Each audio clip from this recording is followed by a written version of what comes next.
Ya, sementara itu Bupati Minahasa Utara Jona Ganda bersama Wakil Bupati Kevin William Lotulung menghadiri pelantikan panitia pemilihan kecamatan PPK Kabupaten Minahasa Utara pada kesempatan tersebut.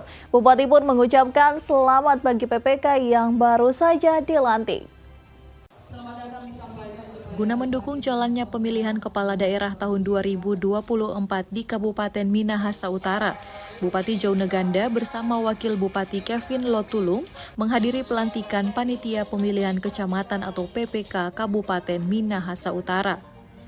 Dalam sambutannya, Bupati Jona Ganda mengucapkan apresiasi bagi penyelenggara pemilu Kabupaten Minut yang sukses menyelesaikan tahapan pemilu 2024.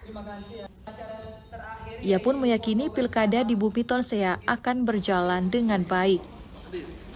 Sementara itu, Bupati Jona menjelaskan Pemkab Minut akan terus berkomitmen untuk mendukung penyelenggaraan pemilu serta mensukseskan pilkada di Minahasa Utara. Perlu saya sampaikan bahwa sejak dari proses awal pelaksanaan pemilu, pemerintah Kabupaten Minahasa Utara terus berkoordinasi dengan penyelenggara pemilu, dalam hal ini KPU dan Bawaslu, dalam rangka dukungan baik sarana prasarana maupun dukungan anggaran.